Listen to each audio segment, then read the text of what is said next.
Good morning, everyone. Thank you so much for coming. I'm so excited to be here, our very first public day of Watches and Wonders.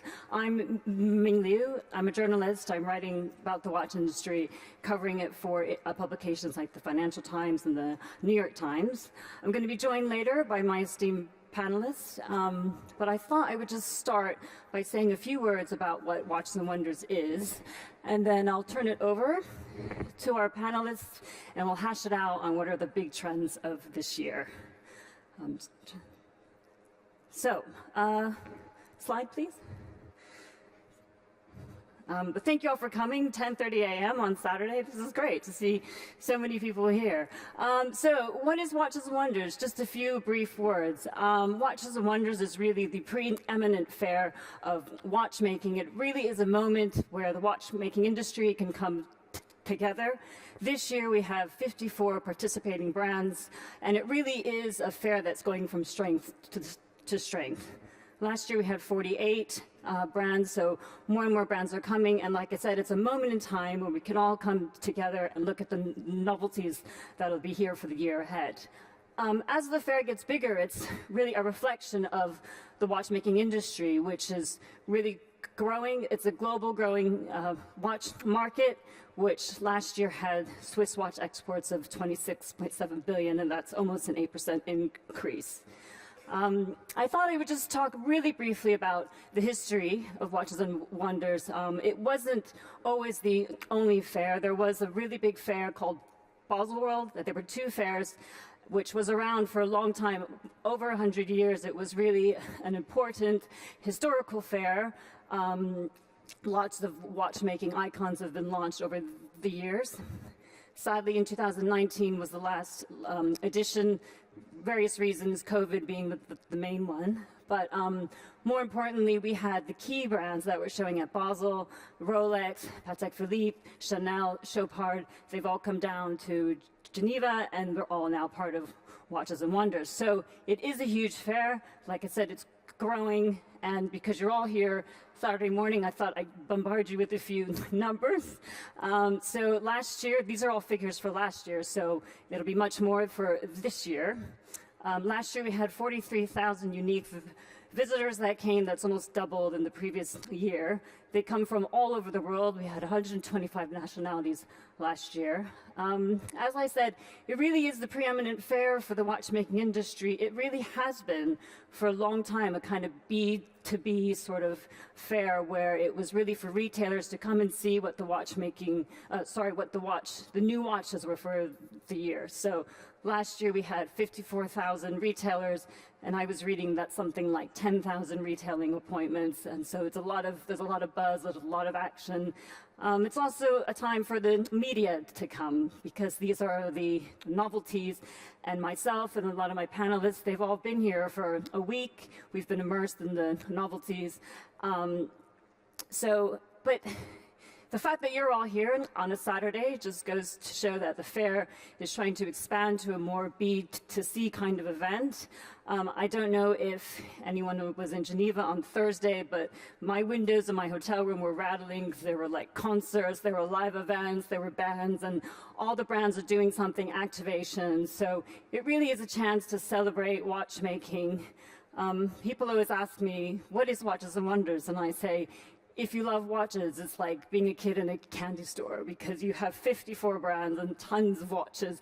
But it's not only, you could be completely new to watches, you could be a total connoisseur, and that's why it's such a great fair. And last year we had 35,000 overnight stays, and that's making, Geneva really buzzy and fun. And we had 1.8 million posts about Watches and Wonders, which reached nearly over half a billion people. So visibility has gone up, the number of brands have gone up, and so where do you start? Where do you go? And it's a huge fair. The great thing is every brand has a booth. They've all got watches in the displays and the windows, but I do encourage everyone to go inside. There's a lot of things that have been, lots of programming that's been done, a lot of curating to make these experience really experiential and immersive. Slide, please. And I just thought I'd put up, this is just me, it's really fun, but there's lots of curation around, and it really allows people to get into what watchmaking is. I asked the CEO this week, why spend all this time and effort making the booth so immersive? And he says, it really doesn't do justice to show what goes into a watch if I put a watch in the window. There's so many people involved, not just the watchmakers, of course, but the developers, the artisans, the craftsmen, and so they really made these immersive kind of displays. And here's me, sort of just being really cheesy, but taking some pictures. This is me and Vacheron on the left, and Vacheron Constantin, which has the most complicated watch that it's ever made. 63 complications, 2,877 components, which they've all put on like these X-ray panels, and you can kind of move the ball and see what's involved. And you should definitely check that out. And then there's me there at Ulysse Nardin.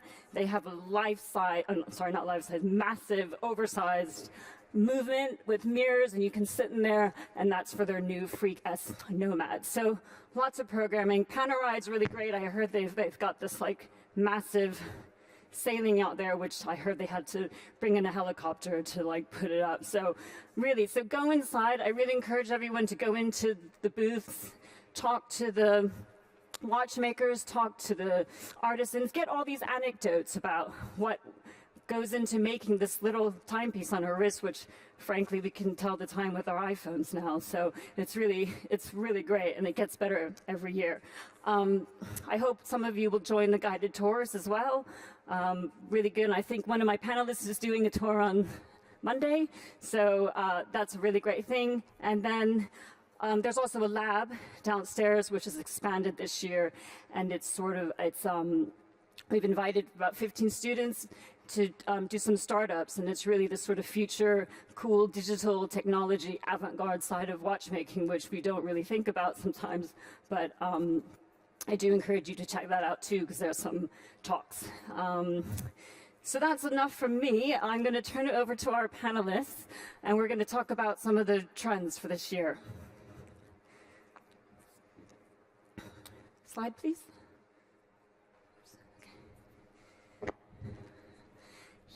I guess we'll just go in the order. Great. So thank you all for being here. I'm just going to do a bit of an intro. I'll start with Maxim, who's on my right. But Maxim de Turkheim I'm calling him my retail star. As I said, this fair has so long been a kind of B2B fair, and he's one of, for a long time, he was previously the head buyer of watches and jewelry at Net-a-Porter and Mr. Porter, and he is an old hand at fairs. I think we were chatting. He's been doing fairs forever. He did Baselworld forever when he was at Longines, and then just knows the fair so well, and buying for his retailers. So he's really looking and seeing what should be stocked. And he is moving on to a really C-suite executive role at the jewelry house to buyer. And in the middle, we have Scarlett Baker, who is she's my colleague in London. She is a very prolific journalist, writing for top publications like GQ, but she also looks after 4 different publications, including Man About Town and Wonderland. And then my far left, I've got Lorenzo Maillard, who he has a branding agency and working a lot with watch brands, so he really has his finger on the pulse as to what's happening. But more importantly, I think he's the co-founder of a watch magazine, which I'm not exaggerating. It is the coolest watch magazine right now. It's called Heist Out. It's really disruptive, so it's great. So so that's my panel. Thank you so much for being here. I think we're just going to start with, if you could tell me your top trend. You've all been here for a week. I'm looking at Scarlett. Sorry, I'm going to ask you first. I knew you'd go with me first. Yeah. If you could just tell me, what is your top trend of the fair and why you love it, or maybe if you hate it. Yeah. Definitely love it. So I've noticed a lot of small watches around this week, and a real transition, really, I guess, bringing the millimeters down, and not just in a way that we're going from, like 42 millimeters down to 38, but actually some really teeny tiny fun watches. So the first one that I saw that I really loved was the Cartier Tank Louis. It's like baby, baby, baby. It's so fun. And I think it's because of this idea that we are moving a bit more in towards like I know you're going to talk about this, but the jewelry and accessory value of a watch. So when I tried it on, I had it against like 3 bracelets, and it just worked really well. But I also think it comes down to like proportionality as well. And I think with a lot of brands, the attention now is coming back to what's actually on the dial, and you don't necessarily need to have the size to supersede that, bring the attention really back down to the textures and materials of what's on the dial. But then another one I actually really loved as well was Hublot's Classic Fusion, because, Hublot is big and bold and provocative, and, the watches are a little bit big for my wrist, but the new Classic Fusion, which I think is 29 millimeters, it's just so fun and cute and little, and it kind of feels like it's the antithesis of what Hublot normally is. Yeah. So it's kind of bold in that way, if that makes sense. Yeah, I remember trying them on, and they're really tiny. It's like 29, and you just think. And I guess while I've got my 2 male panels, do you think you'd go for small watches? I mean, the other thing too, watch sizes are always a subject at these fairs. We've sort of like had hamburger watches for a while, is what we call them, and now we're going tiny, and already we saw tiny, now really tiny. Gents? I would 100%. I mean, at Mr. Porter, we definitely saw men buying tiny watches the last 2-3 years, which was really interesting because previously it was all about the super oversized. But when you look a lot, especially at Mr. Porter's customers quite a bit younger, they were, going as small as like 33 or like tiny, tiny vintage watches. So, some of the newness we saw this year could even be smaller. Time to shrink more, for sure. Yeah, no, definitely. I couldn't agree more. I would say if I look at friends and younger generation of buyers and collectors, you see how important it is to be different, a bit bold. So tiny pieces is, it's a bit paradoxical, but it's a way to differentiate yourself even more than with a big wristwatch, because a lot of brands are making big watches for a long time, for like 20 to 30 years, and now getting smaller is a way to differentiate yourself with tiny design pieces. And again, to come back to the point of Scarlett as well, jewelry is really important. I mean, jewelry has been here since the beginning of watchmaking, for sure, but it was for the most part seen as a kind of a grandpa or grandmother's watch. Now I see younger generation really getting into jewelry pieces. Definitely a lot of diamond around the fair.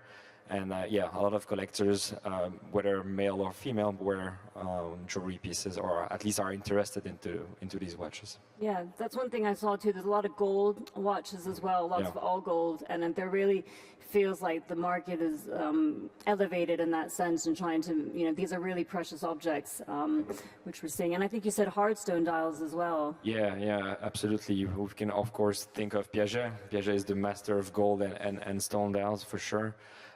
Beautiful creations. You can think of opal dials, also malachite and so on. So yeah, definitely even in the younger crowds, a lot of people are getting into these stone dials because it makes a lot of sense. It creates a unique visual aspect. It's really strange and kind of quirky, and a lot of beautiful watches to see with stone dials all around the fair. Yeah, I think color is probably up there with size as well, where we're saying what's the color of the year. It's been green, it's been blue, but I had another CEO say that we've all kind of have the blue watch and the green watch, and what's sort of next, which is great. That means people don't have that one watch anymore, which is exciting. I think we talked a bit about colors earlier, no? I think there's been pink. We've seen pink. Yeah, there's a lot of pink sapphire I'm seeing. I wanted to also just add to that as well, with what you were saying about younger consumers. I feel like there's a huge renaissance with vintage watches right now, and partly because it's a gateway to get into the industry if you are, getting your first watch. And I think because of, this vintage shift, brands are looking at that, and because of it, we are seeing smaller watches. Yeah, and I think that also goes back to, I suppose, both your trends go into the trend I saw, which was seeing more and more dress watches. Like as watches get smaller, it traditionally maybe goes more towards a dress watch, and as they become a bit more precious, like using more gold, that just ends up being a natural evolution. And I mean, for me, the Rolex like 1908 was a bit of a curveball because they launched it last year. No one really spoke about it, and then they brought out their new version with that beautiful dial, and it was one of the biggest, like most talked about watches at the fair. But then we had some amazing, like some other amazing kind of dress watches. We have the Patek Ellipse. We have some really nice ones from Laurent Ferrier, like independent brands like Laurent Ferrier, who went back to a very much more traditional, his like pebbled shaped watch after going a bit more sporty. And then even Zapek had some beautiful, like the Promenade, I thought was a really beautiful version of a dress watch with, vivid, colorful dials, which kind of ties in with everything. I think the sports watch was such a thing a few years ago, but it's just been a bit done again and again and again. So this is definitely the new space that we're moving into. Yeah, I'm sorry, Lorenzo. No, it's definitely one way, again, to differentiate yourself. But in terms of design, as you mentioned, some elegant pieces, you can think of Van Cleef, of course, and other brands are really pushing for different designs. Cartier, of course, you go through Cartier, they have more than 66 references today at display, and you see the creativity, and that's what people are looking for. I mean, yeah, as you mentioned, sport watches, they're great, we love them, they're all around the fair as well. But one way to find something unique and original into these jewelry design pieces, and there's a lot of them for sure. Yeah, I think creativity is probably one of the key things about this fair, and that's why it's such an exciting time, because it is a time to have creativity on show, and it's design, but it's also watchmaking innovation. I think I found there were quite some big movements and interesting stories on the technical front as well. You saw pictures of me in the Ulysse Nardin stand, really immersing myself in a movement, and Vacheron Constantin. But even Van Cleef has these automatons. Hermes has a kind of automaton watch as well, where it's a moving dial, and it just celebrates mechanical wonders. It's watches and wonders. So, and I think in a digital age where we live with our phones, it's just really nice to see these. Was there anything mechanical or on the technical side that really blew you away, or did I take them all? I'm going to let you go. That's a good point. I mean, you mentioned Vacheron at the beginning of the presentation with their new most complicated watch ever made, definitely. But I would say more than impressive complication, because all the brands work on this for sure, is more consistency throughout the different collections. I would say we understand after COVID we needed a bit more fun. Probably last year it was a bit crazier in terms of the design and the proposition. Now we try to streamline the collection, make them stronger with little details. A lot of colors that are a bit more simple, or so you can see this at IWC, of course. Parmigiani did a great work as well with their new collection with beautiful colors. So yeah, I would say more than technical, consistency in design and collections. Yeah.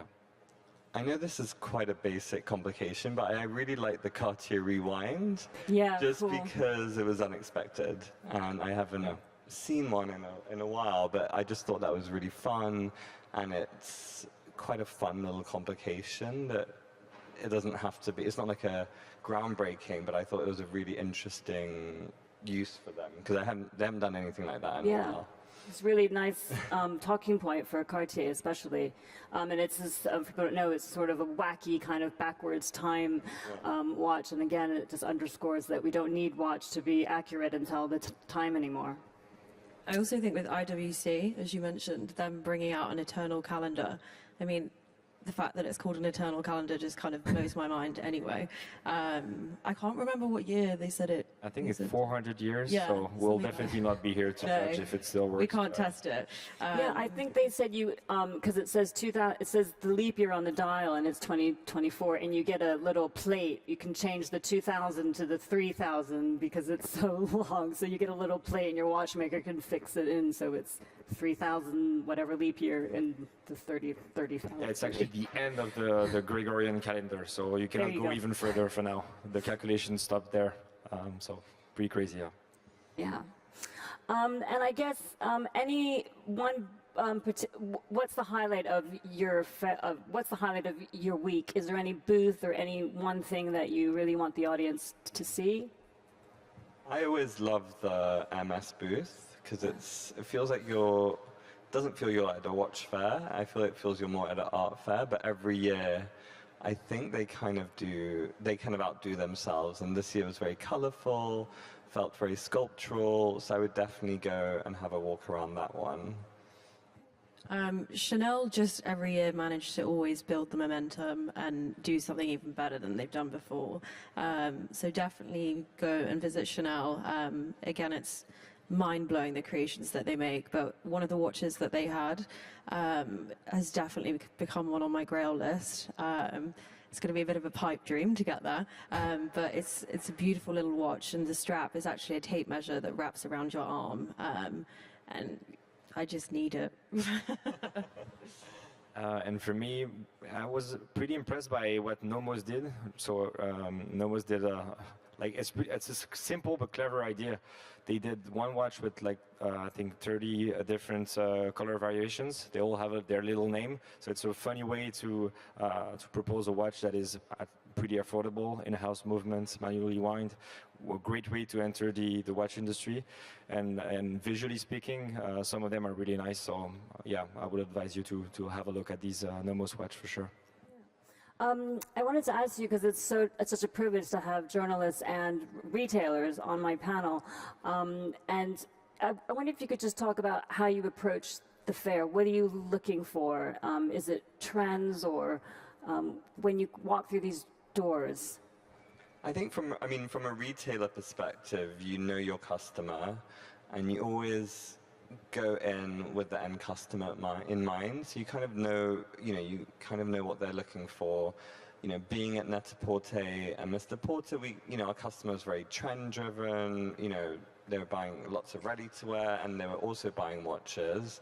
So it means that they are, we are looking for something just very specific for them. And it might be that I personally like something, but I know it's just not right for the customer. If anything, at Net-a-Porter, they're less into the super complication. They want just, easy everyday watches, probably small in size. If it's Cartier, even better. But and at Mr. Porter, it was, again, as we said, it was smaller, dressier watches. It was nothing garish, nothing over the top. So I always go with the customer in mind, because we're here to kind of purchase products for them that will then be on the website and needs to sell. Mm-hmm. So it's sometimes not what I personally like, but I'll buy it anyway. Because I think vintage was one of your big trends, vintage and dress watches, and you're really looking at the products and trends in the context of other disciplines, fashion, right? And yeah. Yeah, and you look at who the customer's looking up to. You look at for men, for example, a lot of the big celebrities in America were wearing kind of tiny vintage Pateks, and these really people like Bad Bunny and his vintage Patek collection, and that ends up trickling down to customers saying, we want that piece because we've seen it on this person. So we, for example, the Cartier Panther in the larger size for Mr. Porter, that's something that our customers have been asking for a long time, because they've been seeing people like, I don't know, Tyler the Creator have an amazing vintage Cartier collection, and they've wanted to have a piece like that, but never really been able to find something that fit. Well, you have all the watches here to see, 54 brands. Yeah. Scarlett? I think for me, with modern watchmaking, the biggest challenge is bringing in new audiences, getting people excited and bringing in a younger consumer. So I'm looking at it, when I sit there and they lift the cloth and show me the watch. I want to feel surprised, but it's nice to see when they take references outside the discipline of watchmaking. So Vacheron, for instance, their concept watch, they've fused worlds. I'm going to absolutely butcher the French here, but it's horlogerie, haute parfumerie, and haute jewellery. Bringing those three worlds together in a watch to create a timepiece that has a strap that has a smell to the strap is insane. And I think it's really important that we're fusing different disciplines together because you're bringing in audiences from the fashion industry, from those that are, interested in perfume and that world. So, yeah, I think people that are thinking outside of the box, but thinking beyond their world that they work in. Yeah, I think that's what's made watchmaking so exciting in the past few years. It's not, watchmaking and just thinking about watches. It's cross-disciplinary, which is also why I love High Stout, this magazine, because that's a lot what it's about. Thank you. So I would say probably, again, also vintage. My heart beats for vintage since the beginning of my love story with watchmaking. But I would say what I like to see is brands that understand where they come from, their roots, but then play with them. It's a subtle game. Sometimes it doesn't work, which is fine as well, because you need to fail to do something better. But for sure, Cartier is the master of this. They know their aesthetical codes, but they play with it. They make fun each year with new propositions. So I would definitely say this, finding the right balance between the past, but also how to bring fun and energy into new products. This mix is hard to make, but it's really interesting. And yeah, one way to discover I would say the fair without being going directly to the brand you want to see is like challenge yourself, go to something that you don't want to see, for example. If you don't like one type of brand, go for it and try to understand why you don't like it, and find something that you might find interesting. That's one way to see the fair in an unusual way. Go where you don't want to go. Yeah. And I think that, what's interesting from the journalist and retailer angle is that I think you need those kind of, more interesting jewelry watches, complicated watches, because that's what inspires people to buy into the brand, even if most people can't buy those pieces or won't. That's what really grabs their attention, and then they might buy something which was within their price point or something they can, wear every day. So both. It's like the dynamics of the watch industry, you need that, but then you also need some great everyday pieces that people can kind of buy into quite easily. Yeah, and it's true, not everyone, we've been seeing watches being worn as chokers. I love that trend, but I'm definitely not going to be trying that out anytime soon, but it does inspire one to sort of see what's out there. I'm going to put my panelists on the spot to pick their favorite watch or their favorite few watches. I'll start because, I love the Parmigiani Tonic. I think it's, Parmigiani for me is an interesting brand because it's so, they have so little to play with. They're so consistent in their branding, and it's a really great watch. And if you can check that one out, do. I spoke earlier about the booths being really curated. They've changed their booths during the week. It was for retailers. They've taken 2 of those rooms out, and they have this headphone experience. And you can pick the watch that you want to learn about. You put these headphones on, and it's an immersive experience with the brand. So do check that out and put you guys on the spot. 1 or 2 or 3, but yeah, there's a lot out there. Too many to choose from, but I know it's not. It's quite a simple watch, but I love the Patek with the miniature painting of the surfers, just because miniature painting is such an art form, and a lot of times it's very traditional. It's like reproductions of old masters on watches, but I think what they did was very fresh, and if I could get one, I would probably wear it the whole time. But then I also, think that there was, I loved what Vacheron did with the patrimony, shrinking it a bit, putting it on a beautiful, like, olive strap. Like, that is also something I would love to have and buy into. So I thought those 2 were personally my favorite. I think I'm going to go with Hermes, with the Hermes cut. And it really surprised me. I really did fall in love with it, and a lot of us were still talking about it days after. So, it's targeted as a women's watch because obviously they have the signature H08, which is an iconic watch, and I love it. But it's nice that they've created a sports watch aimed at women, and they've got two-tone. They've also got a diamond bezel on one of them, so that there is the variation, and also they have an entire rainbow of straps. And I wouldn't traditionally go for a rubber strap, but they were really, really beautiful. So it's kind of veered me into that direction. But yeah, I think Hermes cut. Yeah, and I think that one doesn't even come with a leather strap, No. which goes to show it's for the active modern lifestyle, which I thought was cool. They didn't bother putting in a leather strap. Yeah, absolutely. I would say probably two opposite products. So the Nomos, as I mentioned before, really interesting, not that expensive. We don't have the money to buy everything that is here for sure. But this is one that a lot of people can afford, and as well Piaget for sure. The Aura, for example, like fully paved watch, completely crazy. We will never have the money to buy it for sure, but it's amazing to see. So yeah, if I can take these two, I'll probably take this one. Yeah, definitely inspiration for that. I'm going to open up to the audience. I think we have microphones. I would love to hear if you have any questions for the panel.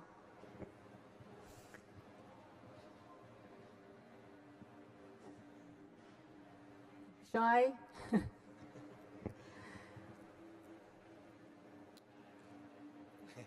Hello, Maxime. Oh.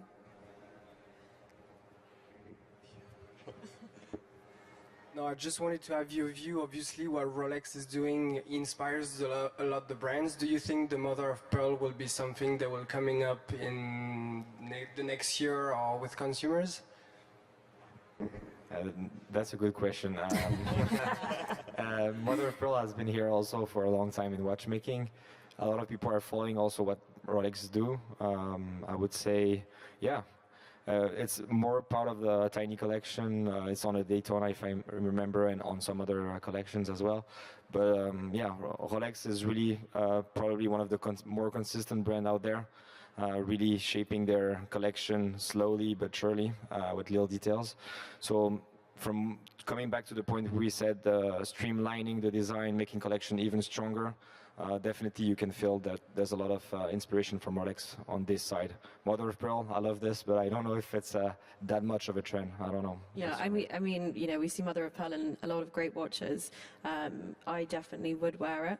And Rolex are obviously, you know, a huge trailblazer. Like a lot of the trends and watches that you see here there's a trickle effect in the industry, you know, like Rolex is one of the top dogs, like what they do, obviously everyone's looking at it, they're aware, there's an impact from that will, you know, I imagine reverberate next year and the year after.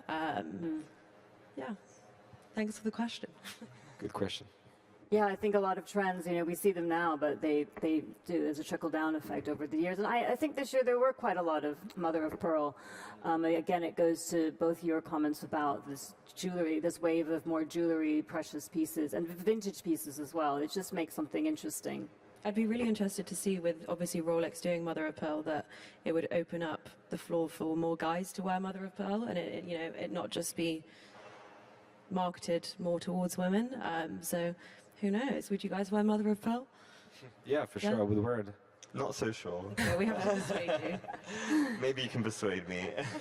But that's also a trend. A lot of people are talking about unisex watches, but that's a reality. Again, going back to the younger crowd and collectors, they don't really care of if it was meant to be for a woman or for a man. I mean, yeah, rocking something that you find interesting, quirky, that's the whole point. So. Yeah, I've definitely noticed a lot of brands wanting to kind of remove the shackles of a label now, and then you know, really start to view things as genderless, which I think is great. You know, that allows for a lot more fluidity, and people can just wear whatever the hell they want. Finally. Yeah, I think size is more the thing. It's not male or female. What's the size? And, you know, as you were saying, tiny is a statement now because it's different. Yeah. Any other questions? Yeah, please. Last year, green was a big trend on watches, and based on what you've seen, what is this year's color and maybe next year color? Hard to choose one. I mean, from my side, I would probably see pastel colors. So a lot of really low down tone of colors. You mentioned Parmigiani, it's a great example, IWC as well. So I wouldn't say one color in particular, but yeah, some streamlined tones that are actually more beautiful than just one striking yellow or green color to my eyes. I feel like there's a few pastels floating around, which is quite nice. A lot of pink, actually. I've seen quite a little bit of pink sapphire.